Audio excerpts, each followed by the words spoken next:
Do I have everybody's attention now? Yo les amis, c'est Catch Passion par 4. Aujourd'hui on se retrouve pour une vidéo de NXT. C'est mon retour du côté de NXT. NXT du mardi 7 septembre 2021. Et avant de commencer les vidéos, je vais vous demander de liker, de commenter, de vous abonner. Abonnez-vous au max les gars. Abonnez-vous au max, il y a du contenu qui arrive, il y a du gros contenu qui arrive.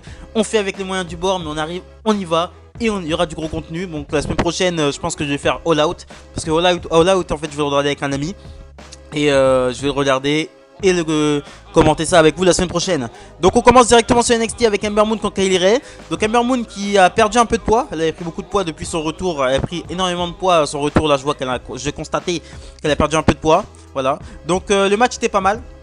Pas mal de contres et tout, c'était vraiment pas mal. Match qui se conclut par une série de roll-up et qui se finit par la victoire de Kylie Ray, qui réussit à placer son finisher pour la victoire. On enchaîne directement avec un segment d'enterrement de vie de jeune fille de Indi Hartwell qui va se marier avec Dexter Lumis. Voilà, ça fait 3 semaines que j'ai pas vu NXT et il y a déjà une demande demain, il y a déjà carrément un enterrement de vie de jeune fille. Bon voilà, il y a toute la mid-card de NXT qui sont autour d'une table, voilà, féminine, plus Mackenzie Mitchell. Et c'est un enterrement de vie de jeune fille un petit peu hypocrite quoi. Donc ça vaut vraiment pas la peine que je commente ça quoi. On enchaîne directement avec le second match de la soirée. Carmelo Hayes, le gagnant du NXT Breakout Tournament, contre Santos Escobar. Santos Escobar qui est accompagné de Joaquin Wilde, de Raul Mendoza et Elektra Lopez qui est une nouvelle. Ça fait 3 semaines que j'ai pas vu NXT, donc voilà, il y a des nouveaux. Donc Santos Escobar est bien entouré pour aller affronter The Hit Row. Donc Carmelo Hayes, j'ai remarqué, Carmelo Hayes est un bon catcheur. Il y a vraiment quelque chose à travailler chez lui. Triple H, il peut vraiment le modeler et en faire quelque chose de très intéressant. Voilà. Vu le départ d'Adam Cole, ça va laisser de la place pour des gens à NXT pour s'exprimer. Carmelo Hayes en fait partie. Et je pense qu'il y a un plan Carmelo Hayes. Clairement, je pense qu'il y a un plan Carmelo Hayes. Bon, à un moment donné, Carmelo Hayes passe un DDT sur l'apron à Santos Escobar. Il se retrouve à l'extérieur du ring. Joaquin Wilde et Raul Mendoza distraient l'arbitre. Elektra Lopez carrément chope Carmelo Hayes et il passe un enfourchement à l'extérieur du ring. Carmelo Hayes remonte sur le ring mais il a du mal et se prend le Phantom Driver pour la victoire de Santos Escobar. Nous enchaînons ensuite avec une petite vidéo de Michael Bevan et son groupe The Diamond Mine qui présente 2 nouveaux membres.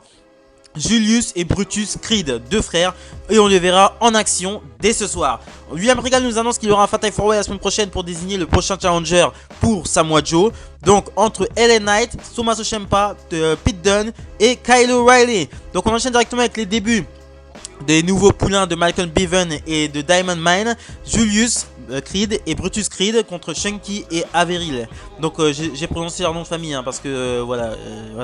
Donc c'est une démonstration de force hein. Donc Brutus et Julius Creed, comme leur tenue l'indique, c'est des personnes qui vont partir plus sur du grappling, plus sur de la lutte. Voilà, c'est des lutteurs, ils vont plus catcher, ça va être du catch technique. Démonstration de force qui se finit par une sorte de slam enchaîné d'un coup de coude pour la victoire de Brutus et Julius Creed. Nous enchaînons ensuite avec un match pour le titre féminin. Zoey Stark et Io Shirai qui sont les championnes affrontent Katika Tanzaro et Kaiden Carter. Avec ces 4 femmes sur le ring, je savais que j'allais passer un bon moment et ça n'a pas loupé. C'était vraiment un bon match, 2 bonnes équipes. Donc pendant un match, t'as Zoey Stark qui pique le tag à Io Shirai, ce qui ne lui plaît pas. À un moment donné, t'as Zoey Stark qui fait pas exprès mais qui percute Io Shirai, ce qui permet à Kaiden Carter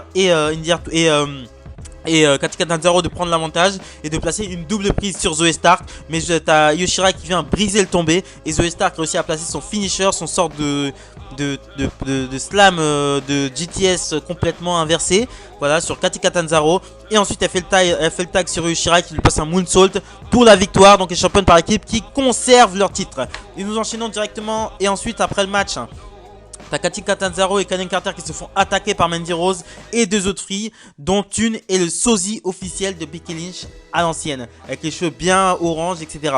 Donc Mandy Rose qui porte un masque, je le rappelle, qui porte un masque. Donc nous enchaînons directement avec un segment, cette fois-ci c'est l'enterrement de jeunes, de vie de garçon de Dexter Lumis. Qui voilà avec Johnny Gargano voilà etc. Donc bon c'est pas quelque chose d'intéressant donc je vais pas le commenter hein. Ils sont dans une salle de jeu, ils font plein de conneries, voilà c'est horrible à regarder. Donc le mariage aura lieu la semaine prochaine, voilà. Ça a été annoncé, le mariage entre Dexter Lumis et Indy Hartwell aura lieu la semaine prochaine. On enchaîne directement avec un segment backstage à Robert Stone qui apprend à Frankie Monet que William Regal lui donne sa chance au titre face à Raquel Gonzalez. Elle répond que c'est énorme pour elle, c'est énorme pour la marque. Et la semaine prochaine, tous les projecteurs seront braqués sur elle. On enchaîne directement avec Mei Ying qui est la sorte de prêtresse de Boa et de Mia Yim contre Virginia Ferry qui est une jobbeuse. Victoire très rapide de Mei Ying qui étrangle son adversaire jusqu'à la faire tomber. Et l'arbitre fait le tomber 1, 2, 3. Et ensuite victoire de Mei Ying. Et nous enchaînons ensuite avec le main event of the evening. MSK contre Oney Khan Danny Burch pour le titre par équipe de NXT. Bon match entre deux équipes, hein. Une équipe qui est plus stiff, Oney Khan et Danny Burch, une équipe qui est beaucoup plus technique et beaucoup plus high-fly, MSK. Donc il se conclut par la victoire de MSK avec une sorte de double prise sur Oney Khan, une sorte de Heart Attack 2.0. Donc MSK conserve leur titre et après leur match, t'as Pete Dunne et Rich Holland qui viennent voir de Oney Khan et Danny Burch et Pete Dunne décide de se débarrasser de Oney Khan et de Danny Burch et les agresse en gros. Donc Rich Holland donne un coup de tête à Danny Burch, Oney Khan se prend une double prise par Pete Dunne et Rich Holland. Donc Pete Dunne qui conclut ce NXT en se débarrassant de Oney Khan et Danny Burch. L'épisode NXT était... Bah, il n'y avait rien à dire quoi, il n'y a rien quoi, il n'y a pas Samoa Joe, il n'y a pas Hit Row, le titre nord-américain n'est pas là, le titre, bon, on avait une petite vignette de Hit Row tu vois. Mais voilà, il n'y a pas de titre. Samoa Joe n'est pas là en tant que champion NXT. J'ai hâte de le voir. Par contre, bon, la semaine prochaine, il y aura un Fatal 4-Way qui sera vraiment très agréable à regarder. Entre 4 très bons catcheurs. Donc voilà. Et puis entre Ellen Knight, Ciampa, Pete Dunne et O'Reilly, je pense que ça va donner vraiment quelque chose de très intéressant. Kyle O'Reilly, il a battu Adam Cole lors du NXT Takeover dernier. Donc ça fait qu'il est vraiment sur une pente ascendante. Et je le vois bien en tant que prochain champion NXT. Bon. Pas tout de suite, non. Samoa Joe est un excellent champion, est un excellent catcheur et excellent au micro. Il fait partie des meilleurs catcheurs au micro de la WWE. Donc voilà, c'est ce que je pense de NXT. J'attends la semaine prochaine pour pouvoir commenter et vous dire ce que je pense. On enchaîne directement avec une news vraiment qui m'a vraiment beaucoup inquiété. Triple H hospitalisé les amis. La WWE nous a annoncé par un communiqué, nous a informé que Triple H a eu un accident cardiaque héréditaire qui a nécessité une intervention carrément. Voilà, qui a carrément nécessité une intervention. Mais l'opération s'est bien passée et Triple H est en train de se rétablir. Donc Triple H qui a été victime clairement d'une attaque cardiaque. Voilà, c'est quoi un accident cardiaque héréditaire? C'est quoi ça? Oui, sûrement il a dû hériter ça de ses parents, machin et tout, etc. Mais voilà, il a fait une attaque cardiaque. Et qui a carrément nécessité une intervention chirurgicale.